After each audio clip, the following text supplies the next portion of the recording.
Ride along each week as we share proven strategies to strengthen your business, energize your team, and create the business success you've been dreaming about. And now, here's your host, Rich Allen. Are your rewards programs aligned with your performance expectations? Welcome to the Ultimate Business Tune-Up Podcast, where our one and only goal is to help you tune up your business so you can have the long-lasting success and fulfillment that comes from owning a solid, profitable, and sustainable business. Each week, we dive deep into a single topic related to improving your business, improving your team engagement, or improving your relationship with your customers. This week, I want to ask you about alignment. You know what that means, right? Alignment is the arrangement of things in a straight line or things being in their appropriate relative position. It also means a position of agreement or alliance. It's an important aspect of having a well-tuned business, just as it's important to have a well-tuned vehicle or a well-tuned body. If the wheels on your car are not in alignment, it'll pull to the left or pull to the right, and over time, your tires will wear down prematurely. If your back, or more specifically your spine, is not in alignment, you'll find it difficult or painful to stand up or sit down, and you definitely won't be able to play your favorite sport to the best of your abilities. Well, today I want to talk about alignment as it relates to your business. My specific question for you this week is, are your rewards programs aligned with your performance expectations? Just like the wheels on your car or your spine, if your rewards programs aren't in alignment with your performance expectations, you won't get the kinds of results and great performance that you need or should expect. Here's an example to help make my point. It's not uncommon for a business owner to give a holiday bonus to their team just before the end of the year. It's a very nice gesture, and anyone who receives the gift truly appreciates it. But when I ask, how was the size of the bonus determined? Or what was the bonus awarded for? I often get a response something like, I just thought it was the right thing to do. Or, it's just what we've done every year. The reality is that the holiday bonus had nothing to do with business results, and if you were to ask the team members what they did to earn it, they wouldn't have a clue, because there's no alignment between the reward and the performance expectation. Or here's another example. It's not uncommon for many business owners to pay their salespeople a small base pay along with a commission percentage for every new contract or new policy or new deal they write. At the same time, that same business owner is frustrated because their employees aren't working together as a team. There's infighting and finger-pointing all the time. Yet they can't see that while their salespeople are rewarded for bringing in new business, their operations team or their production team only sees the new business as more work, with no related incentive or reward, other than being required to work overtime, oftentimes requiring them to work on the weekend. A commission structure is very me-centric, while the work it generates requires a we mindset. Again, no alignment. One more example. It's not uncommon for a business owner to set aside some profits to share with their employees. It's a beautiful concept and typically drives the right behaviors for the business. When it comes time to allocating the bonus money to their team members, they decide to give everyone the same or very similar amounts. That way, no one will feel like they got shortchanged in the deal. But the team members know that some of their coworkers never really put in much effort to make the business better. They were just along for the ride, and here they are getting the same bonus that those that work their tails off for the business are getting. How fair is that? So while the business owner thinks they're doing a good thing, their employees are frustrated, and the best ones decide to check out. Again, no alignment between the reward itself and the performance expectations of the business. Do these sound familiar? Here's the reality. If you're going to make the effort to reward the folks who work on your team, then you need to make sure the rewards themselves are supporting and incentivizing the behaviors that you want, need, and expect from your team. So just how do you accomplish this? Well, I've got two fundamental ideas I'd like you to consider. Number one, I'm a big fan of team rewards as opposed to individual rewards. That doesn't mean that I think everyone should share equally in the reward itself, but it does mean that I favor structuring rewards programs that get funded based on overall business results, which require the entire team to make it happen. I particularly like bonus programs that are based on a profit-sharing model, meaning that as the business achieves a profit, some portion of that profit is allocated to the bonus pool. This has the effect of making your team members de facto business owners. It's as if they have an ownership stake in the business where they earn a share of the profits.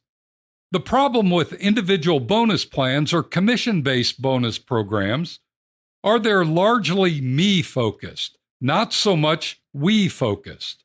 High commission plans tend to trigger similar behaviors as someone who wins the lottery or has a gambling addiction. Once they get the high from the commission payout, they crave it again and again. And because these programs are typically individual in nature, the participant doesn't care much for what happens to the other team members. These are typically called eat what you kill type programs, and my experience has been that what gets killed is the teamwork culture of the business. That's why my number one idea is to structure your bonus or reward program around something it takes your entire team to accomplish. Idea number two is this. I believe the actual payout for any type of bonus or reward program should be conditional on how well each individual on your team performs their role in the business. Said another way, I'm not a fan of spreading the bonus pool like peanut butter on a sandwich, where the goal is to spread it evenly and on every part of the bread. Rather, I believe the distribution of the bonus pool should be lumpy, with some individuals getting more than the average and some getting less than the average. In fact, I'm okay if some individuals don't get any of the bonus payout if their contribution didn't warrant it. This may lead you to ask, how would you measure contribution? I'm very glad you asked. Here's an idea that's worth stealing or adapting into your business. Contribution can be measured in a two-dimensional matrix. On one single sheet of paper, draw a 5x5 grid, one showing 5 rows and 5 columns. The vertical axis represents the results that someone achieves, or in other words, what has been accomplished. You can label the 5 rows from 1 at the bottom to 5 at the top. Then add descriptions of the results for someone who's a 5, the top level, a 4, above average level, a 3, average results, a 2, below average results, and finally, a 1, unacceptable results. An example of the definition related to a level 5 on results might be something like always beats production targets, superior accuracy, eagerly learns new skills, regularly does more than expected, unquestionably dependable. An example of the definition related to a level 1 on results might be something like regularly misses production targets, requires constant oversight, not open to learning new skills, frequently not dependable. You can then create similar definitions for levels 2, 3, and 4 that give a clear picture of what performance at that level looks like. The horizontal axis represents the behaviors demonstrated, or in other words, how work is getting done. Do the same thing and label the columns 1 on the far left through 5 on the far right. Just as you did with the results dimension, use descriptors for each level of behaviors, the how things are getting done.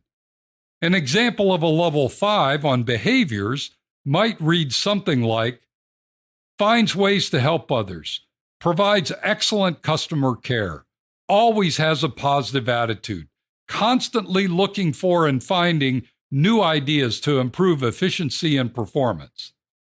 An example of a level 1 on behaviors might read something like, avoids helping others, has poor or negative attitude, lacks the necessary communication skills, resists change, rarely participates in team activities. As before, fill in the definition of a level 2, 3, and 4 on the behavior side. With this, you have a simple performance matrix that can be used for any position in any business. It's simple to use and easy to understand. You can rate each team member by simply designating the box they're performing in on the matrix.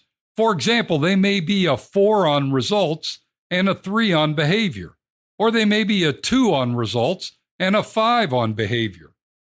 The final step of building the matrix is to assign a percentage to each individual box on the matrix. I typically suggest that the 3 and 3 box, level 3 on results and level 3 on behaviors, should get 100% rating.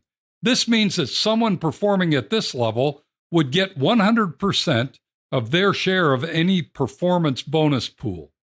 The percentage rating that I would recommend for the 5 and 5 box might be something like 150%, meaning that someone who achieves a rating of 5 on results and 5 on behaviors would get 150% of their share of the performance bonus pool. Likewise, the percentage rating for the 1 and 1 box should be a 0%, meaning someone who's performing at level 1 on results and at level 1 on behaviors should get 0% of the performance bonus pool. To be honest, that person should not still be part of your team, but my experience is that many business owners allow poor performers to stay on the team far too long and far too often. This way, if they do stay, but they didn't contribute to the overall results of the business, they should not participate in the rewards. So there's idea number 2. Build your very own performance matrix. When used alongside the profit sharing or bonus pool idea, this can create a very powerful and very aligned rewards program. I hope this makes sense. It's not as complicated as it might sound. It's actually very simple, and my experience has been that it's both easy for managers to communicate and easy for team members to understand.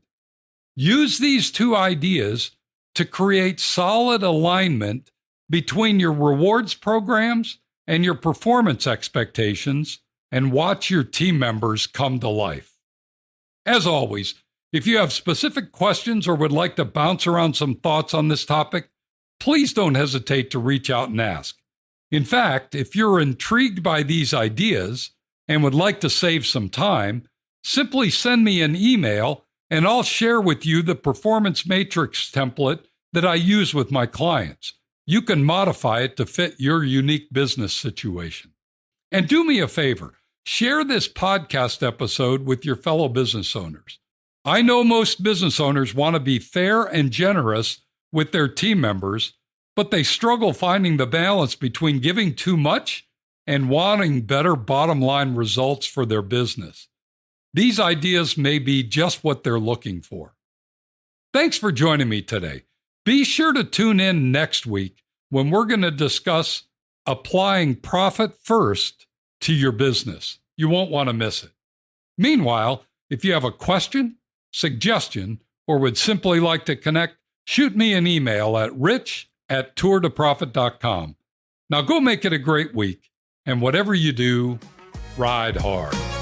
Thank you for listening to the Ultimate Business Tune-Up. Make sure you subscribe so you don't miss any future episodes.